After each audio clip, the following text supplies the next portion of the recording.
Badan Pemeriksa Keuangan atau BPK mempertanyakan sejumlah aset milik pemerintah Kota Prabu Mulih yang hingga kini belum memiliki sertifikat resmi. Kepala BPKAD Kota Prabu Mulih mengakui masih ada aset tanah pemerintah Kota Prabu Mulih yang belum bersertifikat dikarenakan keterbatasan dalam kepengurusannya.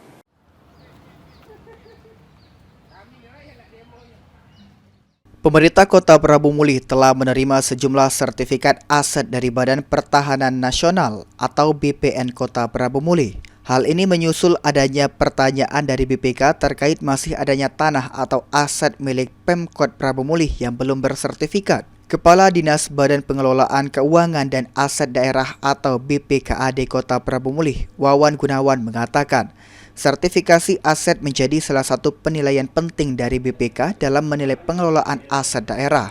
Dirinya juga mengakui masih terdapat beberapa tanah aset Pemkot Prabu Mulih yang belum memiliki sertifikat.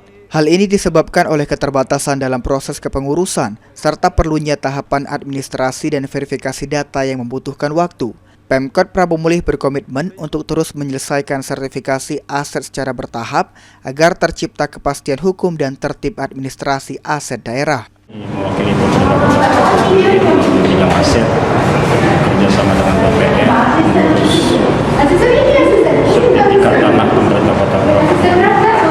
Jadi karena selama ini kan sudah menjadi target dari antara lain BPK, setiap tahun kan masih ada teman BPK, kenapa masih ada tanah-tanah milik pemerintah kota yang belum bersertifikat. Kemudian juga penilaian MCP KPK akan mempengaruhi nilai. Insya Allah kalau tahun ini bertambah banyak sesuai target KPK, ya insya Allah bertambah nilai MCP KPK kita. Sejauh ini sudah ada berapa ya? Berapa persen, Pak? Aset kita sudah tersertifikat kan?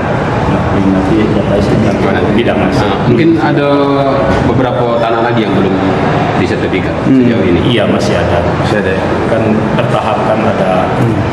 Kami kan kolaborasi dengan BPN kan ada ya keterbatasan waktu, keterbatasan tenaga seperti itu. Apalagi yang tanah-tanah yang haknya mungkin masih dicari atau warisan atau hibah. Dengan adanya sertifikasi aset ini diharapkan pengelolaan aset pemerintah daerah menjadi lebih transparan dan akuntabel. Anggi Perkasa, PAL TV.